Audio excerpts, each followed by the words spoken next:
Saludos amigos, gracias por estar de nuevo con nosotros en su programa De Padre a Hija. La arquitecta Kirsis Mejía, a mi siniestra, y un servidor de ustedes, Orión Mejía, estamos para este programa que es de la familia, por la familia, con la familia. Lo hacemos con mucho placer y con mucha dedicación a ustedes. Como siempre el programa yo no lo conozco y es Kirsis la que dice lo que va a pasar. Adelante. Salud. Hola. Qué bueno que pueden acompañarnos. Como siempre, esto es otra interesante conversación familiar que tenemos de padre a hija. 2 generaciones y un tema en torno a nuestra familia. Siempre me gusta conversar con ustedes temas importantes. Les decíamos a principio de mes que este es el mes de la familia en República Dominicana y lo vamos a celebrar, lo vamos a disfrutar con invitados que nos van a aportar muchísimo. En este caso, yo estoy siempre, ya ustedes saben que esto es de confianza entre ustedes y nosotros. Tengo 2 adolescentes y el tema educación es un tema que toca nuestras puertas de una manera muy particular. Quisiéramos estar mucho más avanzados en materia de educación en nuestro país. Conocemos de la tecnología, de las nuevas tendencias de educación. Nuestros chicos cada vez se ven como más tentados a estos trabajos que no necesitan gran preparación. Las redes sociales lo presentan, los medios lo presentan como alternativas de hacerse de dinero, sin mucha preparación, sin mucho estudio. Y a mí, en eso yo, no digamos que soy de la vieja escuela, pero soy de las que creo todavía en la educación, en una educación base, en que la educación es una necesidad, es un derecho de nuestros muchachos. Y hoy vamos a hablar de educación y familia en De Padre a Hija. Muy bien, tenemos a Andrea Taveras.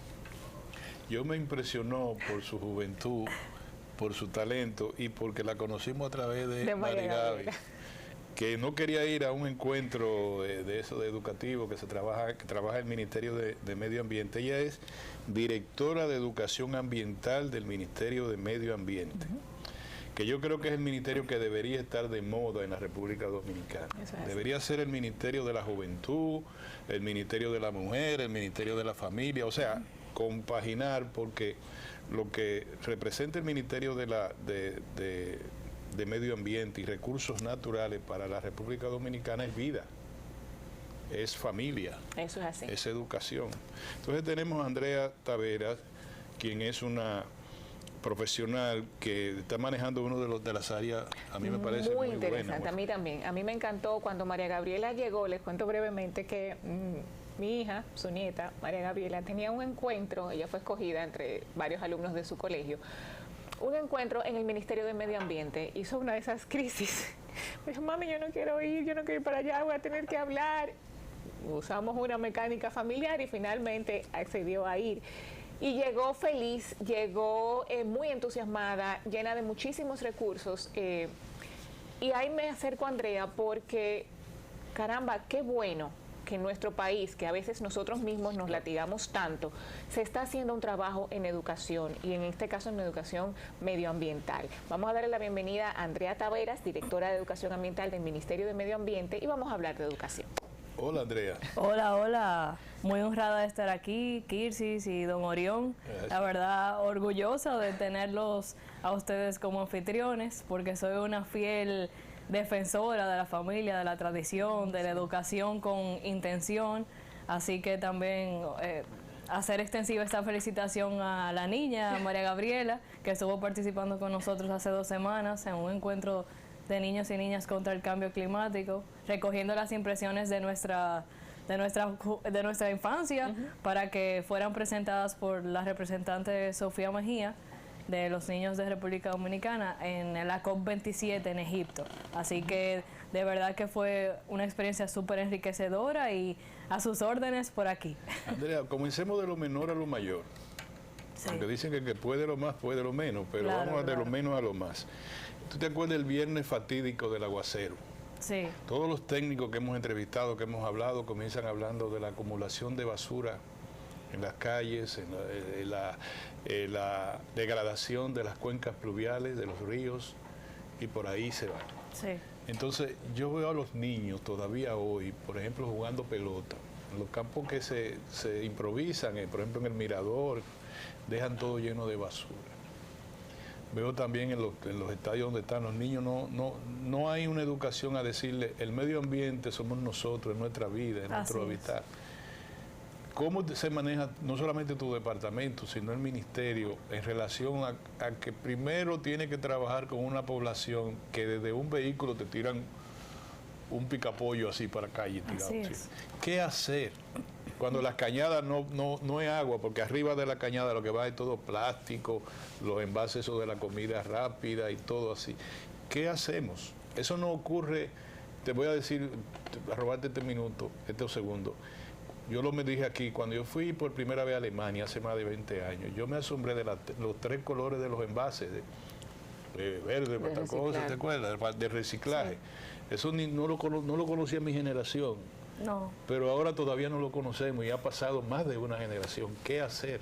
Así es, don Orión. Bueno, le comento que en el año 2020 se promulgó la ley 9420 de educación y comunicación ambiental, que pretende pues transversalizar la educación ambiental en todas las materias, grados, niveles de educación inicial hasta superior, y que por supuesto pues tocaría todos los ejes básicos de la educación. En ese caso pues los problemas de matemáticas estarían asociados a medio ambiente, los textos de lengua española también, o sea, como que ya no sería una materia per se, porque si bien es cierto, sabemos que a usted le dieron ciencias naturales en el colegio, pero eso no es lo que se quiere o se pretende de educación ambiental, porque la educación ambiental tiene que ser estar en un estado de conciencia de saber que si yo cuido el medio ambiente me estoy cuidando a mí mismo. Al final es trascendencia humana.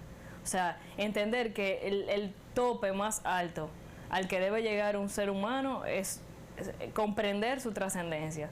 Esa trascendencia que nos permite entender que planto un árbol, o sea, lo planto aunque no sea yo el que vaya a disfrutar de esa sombra. O sea, es algo tan filosófico y tan bonito.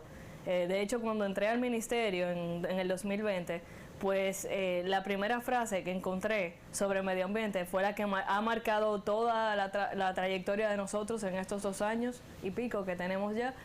Enseñar a cuidar el medio ambiente es enseñar a valorar la vida. Esto no es medio ambiente solamente, esto es educación.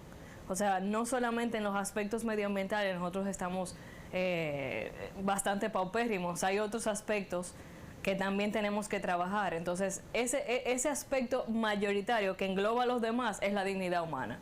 Si empezamos a entender que el hombre tiene que vivir bien y vivir sin humillaciones, eso del viernes, del fatídico viernes 4 de noviembre no hubiera pasado, porque al final eso es humillante. Sí. El tú ver gente caminando entre inundaciones, entre agua sucia, que todos lo que tienen en la casa, los tereques, como se dice aquí, se hayan dañado, realmente es bastante humillante. Y en una convención en Colombia, en el 2002, lo dijo: la dignidad humana debe entenderse como principal derecho del ser por el simple hecho de ser. Naciste, ya tienes dignidad. Entonces esa dignidad debe ser comprendida en todos los ámbitos, tanto político como social, como económico, espiritual, emocional. O sea, el ser tiene que ponerse a la tarea de entender para qué vino al mundo. Y yo me sé la respuesta: vino a conocer, amar y servir. Si nadie puede amar lo que no conoce y nadie puede servir lo que no ama. Entonces, dentro del currículum educativo ya tenemos que entrar medio ambiente para que de manera formal, pues, esto se trabaje en las aulas desde pequeños. Ahora, en mi dirección, y les robo el minuto ahora a usted, en mi dirección nosotros tenemos tres ámbitos de la educación que son tocados, que son los grandes ámbitos, que está la educación formal, que es la curricular, la que lleva a cabo el Ministerio de Educación a través de las escuelas y colegios que están acreditados, y luego tenemos la educación no formal e informal. Entre esos dos ámbitos pues tenemos más de 50 programas que están totalmente a disposición de la ciudadanía dominicana en general, o sea, talleres, charlas, eco-rallies, eco-clubs, encuentros, mesas de trabajo, en general, o sea, todo lo que es reforestaciones, labor social, con ayuda a los viveros de medio ambiente, o sea, todo eso está englobado en la educación no formal e informal. Pero la educación formal también tenemos que entender el contexto, porque hay que ver el pretexto siempre, el contexto y el texto. Sí. Entonces, estamos saliendo de una pandemia.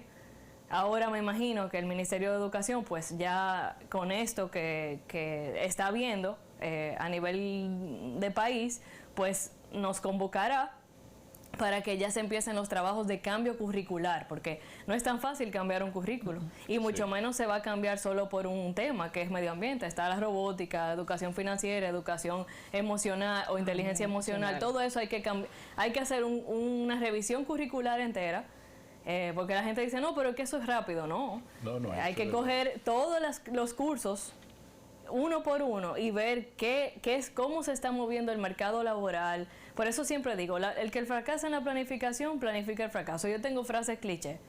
El que fracasa en la planificación, planifica el fracaso. Entonces, el Ministerio de Educación, con el Ministerio de Educación Superior, con el Ministerio de Trabajo, deben estar todos alineados para ver en 20 años qué se necesita de la población. Es ahí el problema. Yo quería decir, antes que seguro va a trabajar con la familia y la educación, contigo ahora que estamos aquí. Yo te digo, ahora mismo se está celebrando la Cumbre 27, le llaman, ¿verdad? Sí, exacto. En Egipto, uno de los países más desarrollados de África. Y resulta que ahí están los líderes más relevantes de la humanidad de hoy.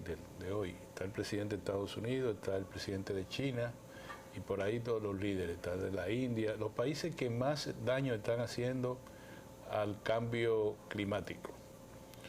No lleva eso, como te dije, de abajo hacia arriba, una frustración saber que, por ejemplo, Donald Trump sacó a los Estados Unidos de la cumbre climática de Francia. Y ahora viene el presidente Biden y dice, ay, excúsenos, nosotros estamos dedicando más de 30.000 millones de dólares a otra vez al cambio climático. Y uno dice, bueno, pero si nosotros estamos limpiando las ciudades y los ríos, nuestra cuenca pluvial, y por arriba nos están quemando, ¿qué hacemos? Por eso le digo, al final, don Orión, esto es cuestión de trascendencia, de virtudes, de valores. O sea, si entendiéramos que la continuidad de Estado va más allá de los intereses, entonces esas cosas no pasarían. O sea, uno tiene que ser coherente y ser como un monolito. Lo que yo pienso, lo que digo y lo que hago debe ser lo mismo.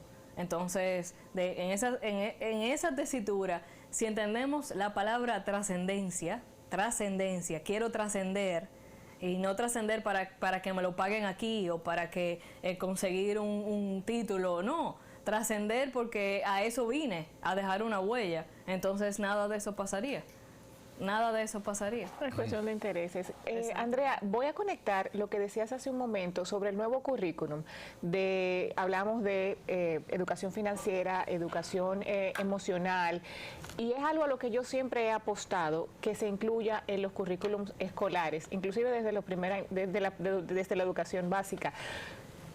En este escenario, ¿podemos entender que la educación como la conocemos ahora es obsoleta o va en cambio a desaparecer la educación como la conocemos hoy?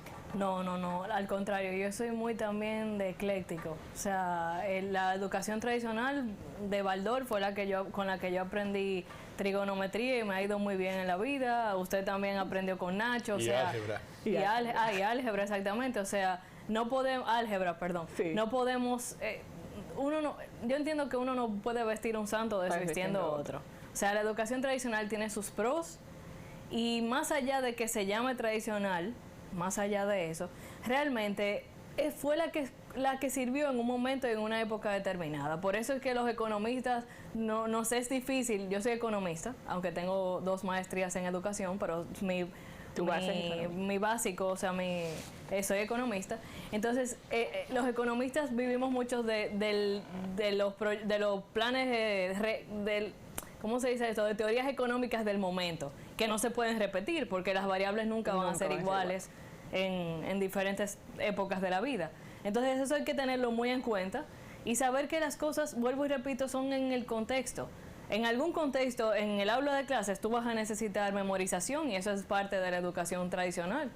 O sea, yo no estoy en contra de la memorización. Ahora, la memorización tiene que venir de algo más intrínseco, que es entender lo que me estoy memorizando. Claro. Por ejemplo, mi abuela Mi abuela es una paterna, es una educadora innata, o sea, innata.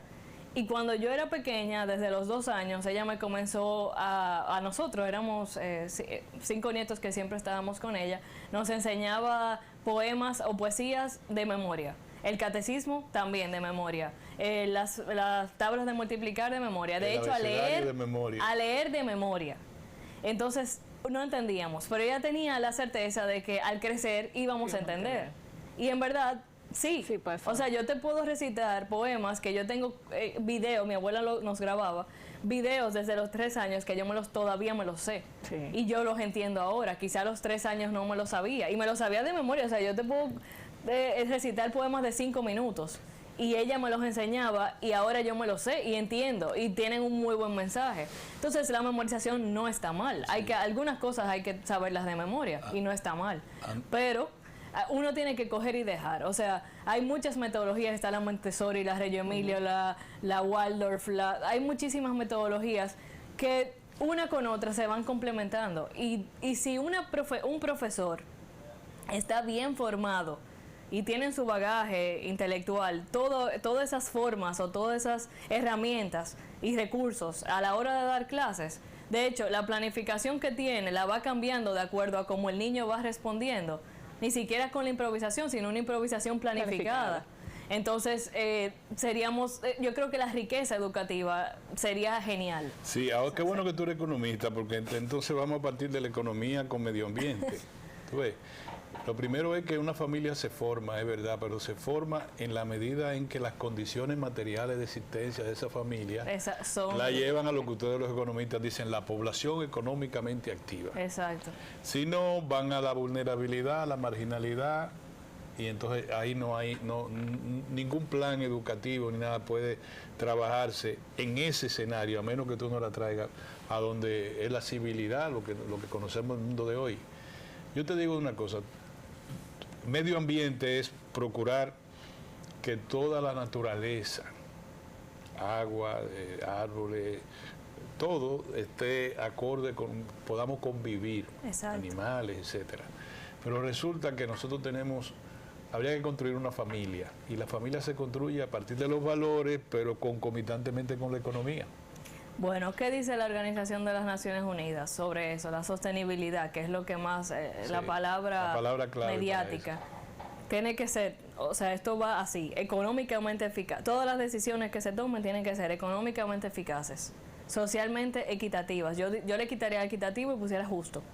Socialmente justos y medioambientalmente tolerable. Y voy más allá. El medio ambiente está al servicio del hombre y no el hombre al servicio del medio ambiente. Sabiendo eso, el medio ambiente es la unión de lo biótico y lo abiótico, es decir, lo que está vivo y lo que está no vivo, que va al servicio del hombre.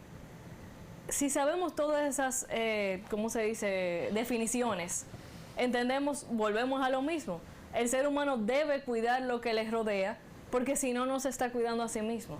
Pero ahí viene el caso, si tú tienes el ejemplo del río Sama, tú te vas a dar cuenta que los grandes, los empresarios que tienen pequeños, grandes y medianos, vierten sus desechos sólidos, sus desechos, valga la redundancia, desechos desechables en el río. Pero usted hablaba pero también la familia lo hace. Pero exactamente, usted hablaba de menos es más. Entonces hay que dar ejemplo.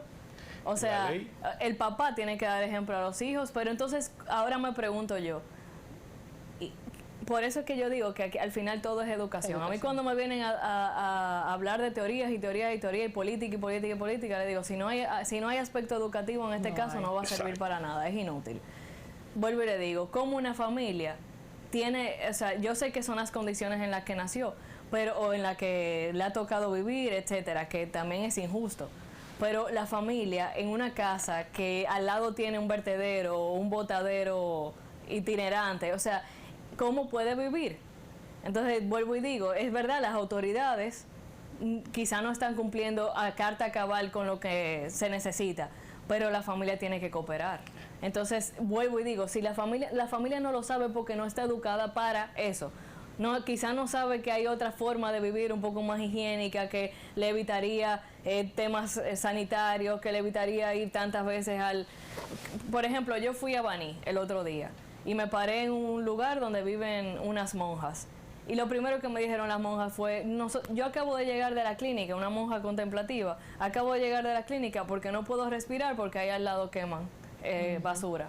Entonces, realmente, o sea, como le digo, si todos viéramos que nadie puede ser feliz si no son felices todos, como decía el Papa Benedicto XVI, y trabajaríamos para el prójimo, para que el otro, yo me quiero cuidar, pero el otro también, porque también Facundo Cabral lo dijo muy bonito, si usted no es feliz, está amargando a todo el barrio.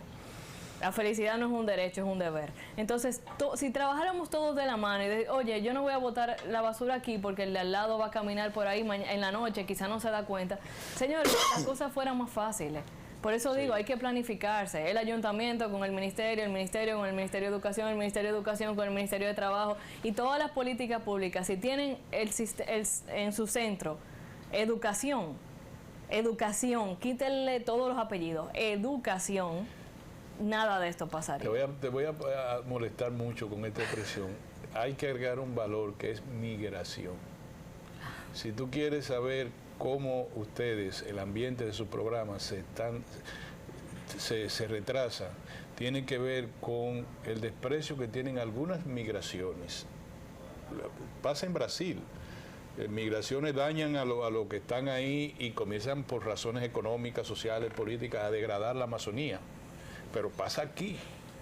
Ese que tú hablas de quemar como forma de matar mosquitos, para ponerte un ejemplo, es un tema cultural migratorio. Eso de no tener aprecio sobre la foresta es un tema cultural migratorio. Entonces, ¿qué hacemos?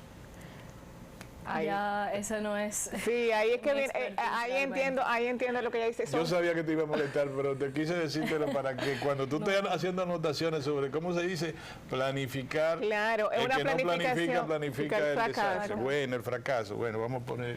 Claro, porque evidentemente si no trabajamos en conjunto con todas las instituciones y todas las herramientas que tenemos como Estado, como nación, como sociedad, siempre se va a quedar un hilo que se salga del ruedo y se desbarata la costura. Entonces, por eso los outliers, o sea, en las muestras se tratan de sacar los elementos que están muy fuera porque dañan la muestra.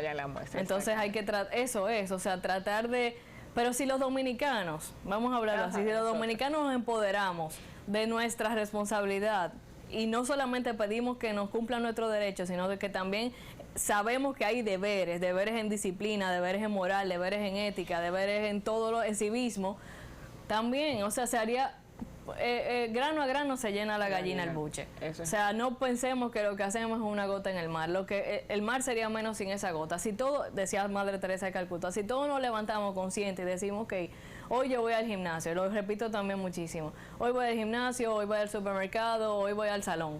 Entonces, en la mañana hago eso, ese ejercicio de que, y hago todo mi ruta.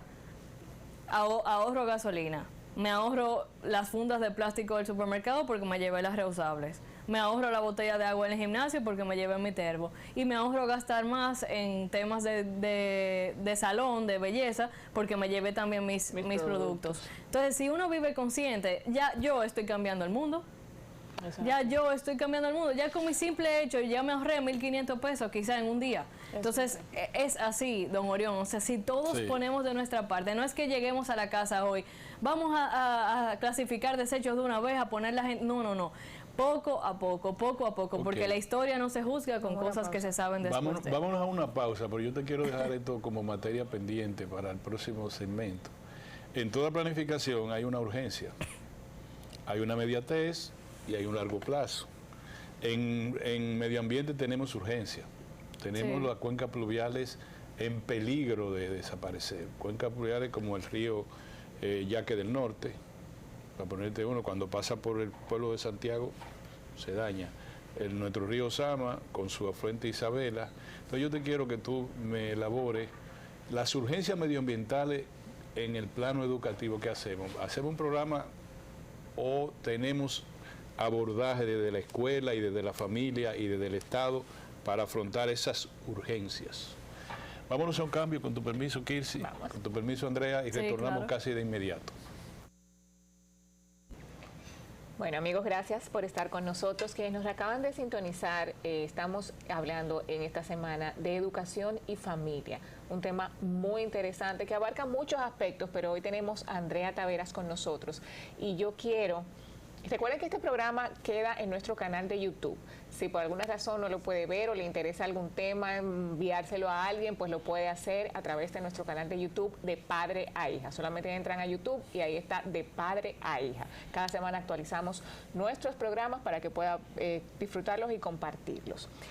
Andrea, otra de las cosas que como madre, ahí vuelvo yo a la familia, nos preocupa, hemos visto, es el cambio a nivel educativo desde antes de la pandemia hasta después de la pandemia. Según tu expertise, ¿ha cambiado la educación o ha cambiado la forma de nuestros muchachos ver la educación? Ahora es una educación más tecnológica, nos hemos volcado más a una educación virtual. ¿Ha traído o tenemos información de que sí se puede estudiar de esta manera? Bueno, el cambio es imparable.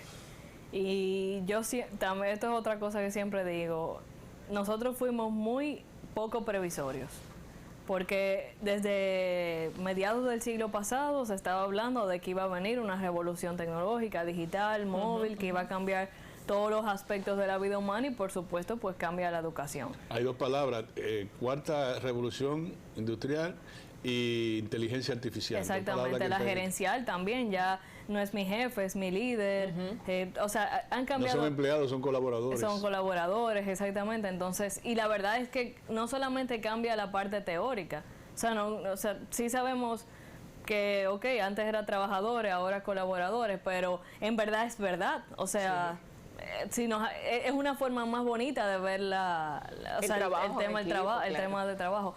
Pero lo que le comento es, con respecto a eso, la educación es muy de momentos y de lo que se necesita. La tecnología no es un medio, no es un fin, es un medio. No es llenar las aulas de iPads, de tabletas, de computadoras. Eso no va a ser, eso no sirve de nada si no tenemos un profesor que guíe ese proceso de enseñanza-aprendizaje.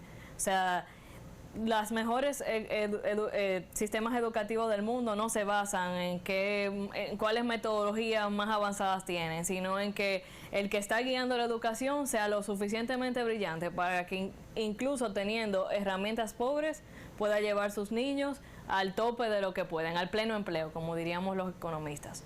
Entonces, en ese sentido, en el medio de la pandemia, pues se necesitó cambiar rápidamente la forma de concebir la educación en ese momento. Ya no es necesario porque ya pasó, gracias a Dios, la pandemia, ya los niños están de forma presencial, pero incluso de forma presencial se necesita la virtualidad, porque es algo de la vida diaria. O sea, hay que aprender la habilidad que te va a permitir entrar en el mercado laboral más adelante. Ahora, ¿es lo único necesario? No es lo único necesario. Sin embargo, ya nadie puede decir que porque venía una tormenta y no llovió, se pararon las clases, porque ya los colegios tienen entorno virtual. Claro. O sea, es una forma de optimizar el tiempo también. O sea, son herramientas buenas al final. Sí, yo soy un ejemplo, y te lo digo porque yo soy muy tradicional en la educación. Yo todavía tengo 5 lápices de diferentes colores, escribo, tomo notas, y me tocó, estoy haciendo una certificación internacional completamente virtual. Claro. Yo dije, yo me voy a lanzar, pero eso no es lo mío. Y realmente me siento a gusto, he podido aprender. Yo digo, bueno, pues hay otra forma de educación. Claro, porque es un proceso de enseñanza. Mira, los niños, ahora tú ves que muchísimos niños aprenden a tocar guitarra con YouTube, que no necesitan ni siquiera un profesor presencial, pero se necesitó de un profesor suficientemente brillante y creativo para subir las clases a YouTube. Claro, porque igual el profesor está impartiendo, aunque sea de forma sincrónica, está ahí. O sea, tuvo que impartir la clase. Yo creo que la clave de la educación es comprender el cerebro, o sea, el cerebro del niño y del adolescente de hoy en día, porque las nuevas investigaciones, los nuevos descubrimientos acerca del cerebro indican, bueno, biológicamente no ha habido grandes cambios, pero si bien o sea, hay que entender que la capacidad de atención no es la misma. O sea, los niños tienen un pensamiento un poco más radial que lo que teníamos, por ejemplo, yo, que soy me gradué en el 2010 del colegio. Podíamos concentrarnos mejor, pero o más de forma sostenida más, pero ya el niño no. Pues ahora el profesor tiene que entonces no utilizar aprendizaje y enseñanza, sino sorprendizaje. Al niño hay que sorprenderlo, porque son más curiosos, ya no y se aburren más rápido. Pero se aburren porque yo entiendo que todos los procesos de aprendizaje en un colegio o en una escuela tienen que empezar con una pregunta detonadora. O sea, con una pregunta que les lleve a ellos a cumplir con los indicadores de logro, pero también a cubrir una curiosidad, a cubrir algo que sea impresionante para ellos. Por eso es que Singapur, todos los temas de matemáticas empiezan con problemas de la vida real. Porque ya, ¿para qué tú vas a seguir enseñándole al niño cuántas manzanas tiene si el papá le regaló 800 y la mamá 200? Eso es muy difícil. Que usted le regaló mil manzanas a Kirsi. No, y los niños ahora son, te digo, mis hijos me dijo, mami, 800 manzanas, ¿de dónde tú vas a sacar 800 manzanas? Exacto. Y ahí se acabó el problema, no lo va a solucionar porque él entiende que de dónde yo voy a sacar 800 manzanas. Exacto, de hecho en INTEC, si usted supiera, yo estudié en INTEC, yo tenía un profesor que era cubano y él era un súper profesor y él decía, óigame, yo le estoy enseñando a ustedes a saber dónde buscar las cosas. Porque al final, en la vida diaria no se compone de pequeños exámenes siempre. O sea, no todos los días yo voy a estar sometido a un examen que me tengo que saber una fórmula de memoria. Ahora, si yo estoy en una conversación, yo tengo que saber, bueno, están hablando de econometría, de microeconomía, de macroeconomía, déjame buscar la curva de Phillips. O sea, por lo menos tengo algo en mi bagaje que me dice, bueno, ellos están hablando de dos variables, déjame buscar tal cosa. Están hablando de una derivada, ya yo sé que la derivada es tal cosa. O sea, la apliqué. Mi generación todavía está buscando dónde aplicar el trinomio cuadrado perfecto. O sea, todavía lo estamos buscando. ¿Dónde yo lo apliqué en mi vida? Ahora, partiendo de ese planteamiento que tú haces, Andrea, desde tu oficina, desde tu área de trabajo, ¿cómo tú crees que en el tiempo que tú puedas tener hábil de trabajo, en el tiempo, puede pasar 4 años, 20 años, tú crees que tú puedas cambiar en términos de la educación desde tu área a la sociedad para convertir, para afianzar el elemento de que debemos ser agradables al medio ambiente? No sé cómo decirlo. Bueno, o sea, yo creo que el cambio empezó desde el día 1. O sea, no porque con cuestiones de vanidad sino que simplemente había una meta y la meta había que cumplirla. Estábamos en pandemia, de hecho, hay un video por ahí que se llama 100 días de educación ambiental, que fueron los primeros 100 días de la gestión. Y se hizo un campamento medioambiental en el que entraron 3.000 niños conectados a nivel sincrónico, en YouTube. Hay 7 horas de educación ambiental, luego se hizo una semana de concienciación juvenil, luego se hizo el Congreso Medioambiental para docentes. O sea, por eso le digo, yo soy muy de proyectos a corto plazo que tengan principio y fin y que se vayan renovando. O sea, el cambio empezó desde que yo entré en mi dirección y todos los días hay un cambio. O sea, el cambio es imparable. No sé, son momentos en que no es el pez más grande el que se come el pequeño, es el más veloz.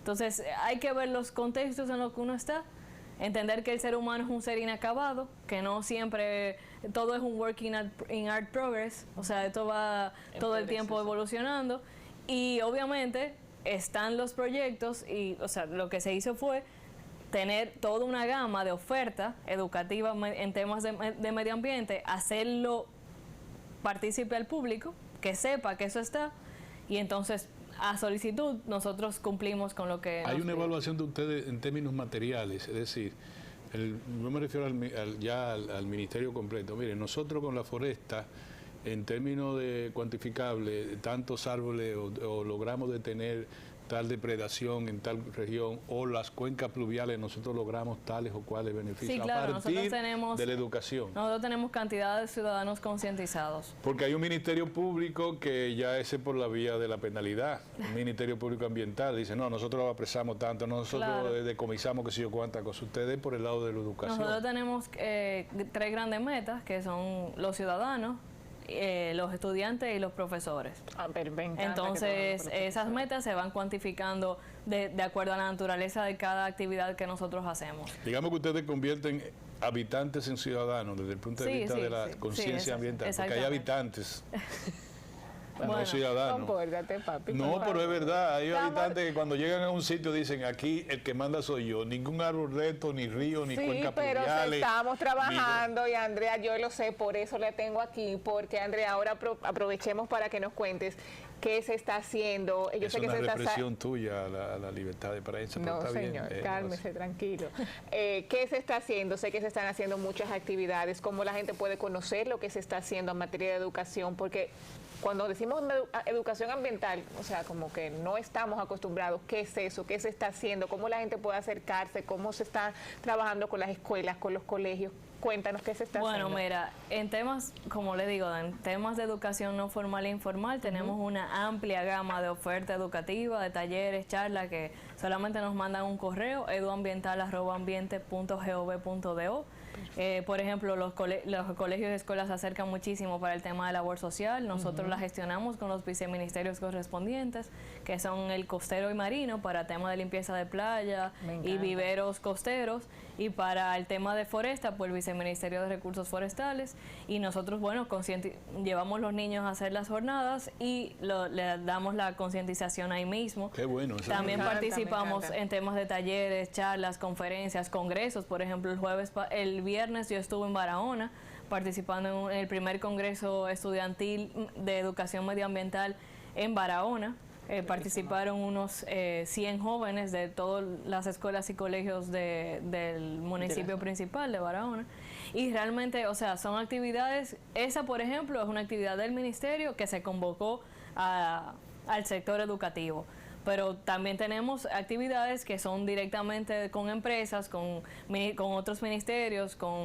Sería bueno que si ustedes quieren, yo les mande una presentación y ustedes la pasan con todos nuestros datos y así lo que necesiten. O sea, ecorralis, ecoclubs, días verdes, con colegios, con escuelas, o sea, todo eso en campamentos, jornadas de formación docente. ¿Cómo sería con la playa? ¿Cómo sería por ejemplo, jornada de eso? Nosotros tenemos limpiezas de playa que son per se del ministerio, o sea que el ministerio organiza y nosotros vamos y hacemos la concientización allá, pero también participamos con empresas que tienen en su POA pues diferentes fechas, y también por ejemplo, hace como un mes yo participé en una que hizo una empresa del país, que no vale, o sea, no hay que mencionar, y fueron 200 jóvenes que nosotros desde la dirección convocamos con escuelas y colegios que tenemos en nuestra lista de difusión, y ellos se aparecieron allá, todos limpiamos la playa, se dio una pequeña charla, o sea, y se hizo todo el trabajo ese día, desde las 8 ¿Y con las riberas de los ríos qué hacen?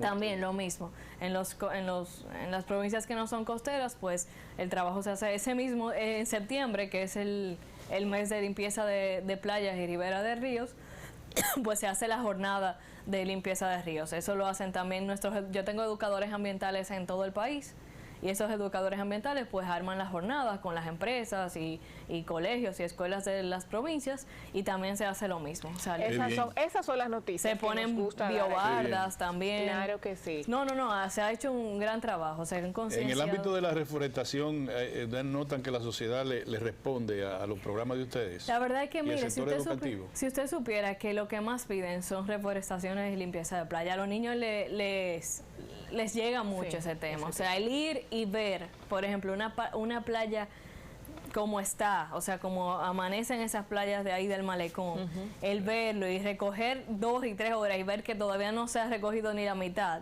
realmente es bastante impresionante. Igual con el tema de reforestación, llegar a un campo, a un valle que está totalmente deforestado, o no deforestado, sino que no tiene árboles, y ellos dejar su granito de arena, es bastante impresionante. De hecho, tenemos estudiantes que hasta van y le dan seguimiento a sus que es lo que estamos tratando ahora, de que cuando una institución educativa vaya, o sea, plante un árbol, porque si se siembra una semilla y se planta un árbol, entonces cuando se planta el árbol, pues ellos vuelvan a darle seguimiento, a regar.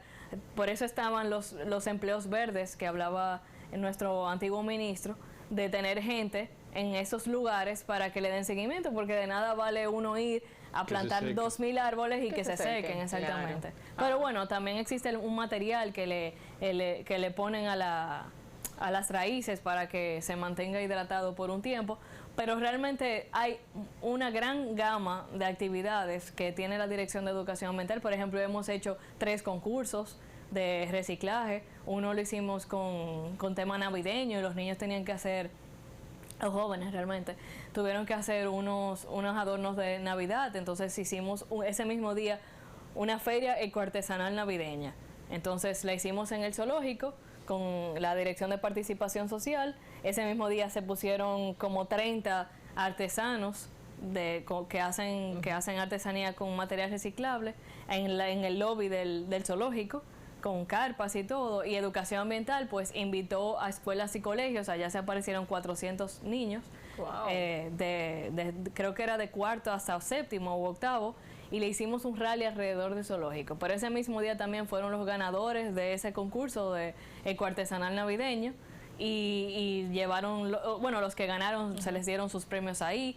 En mayo hicimos un concurso de moda sostenible, crea tu traje, diseña tu traje, tu ecotraje, no me acuerdo el nombre per se, pero hicimos una pasarela. Bueno, la que ganó era de Montecristi, imagínense ustedes, que lo hizo con tapita, con botellas. Bueno, no, la verdad es que yo no le puedo decir la cantidad de actividades que se han hecho, pero la verdad tenemos una muy buena convocatoria. La verdad, las escuelas y los colegios súper activos con nosotros. Bueno, ese día que fue María Gabriela, usted vio, habían 50 niños. Emocionadísima. Exacto, o sea, realmente se ha tratado de hacer algo participativo, y créame que ese cambio que usted habla se está dando.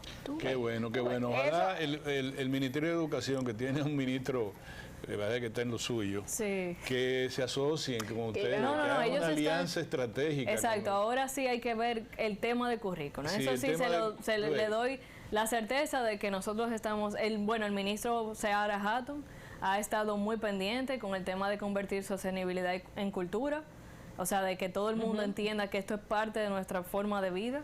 Entonces, ya él una de sus primeras reuniones fue con el ministro Ángel Hernández para darle seguimiento a eso del currículo, y eso se va a dar en algún momento del tiempo, va a ser asertivo ese tiempo. Andrea, nos has impresionado tu capacidad, tu talento, porque tiene las dos cosas, tiene mucha academia, tiene mucho talento y tiene mucho sentido humano y de responsabilidad social. Estamos muy encantados de que tú hayas estado con nosotros, y te invitamos a que siempre, por favor, danos siempre, cada cierto tiempo, danos la oportunidad de estar contigo. No, cuando ustedes quieran, la verdad. Tenemos el compromiso de hacerles llegar a través de las redes sociales y a través del canal de YouTube del programa todas las actividades del ministerio, porque la verdad que me voy ya tenía una idea, por eso trajimos a Andrea, pero me voy con mucha alegría de que se esté haciendo este tipo de actividades, de que se esté creando una nueva generación para cuidar nuestra educación y nuestro medio ambiente. Ya yo me voy, pero déjame dar las buenas noticias, porque las buenas noticias se dan. No todo está perdido, y Andrea nos lo acaba de confirmar. Señores, la próxima semana les invitamos a otra conversación familiar en De Padre a Hija. Y gracias a Andrea Taveras del Ministerio de Recursos Naturales, Medio Ambiente. Gracias. Nos vemos, señores.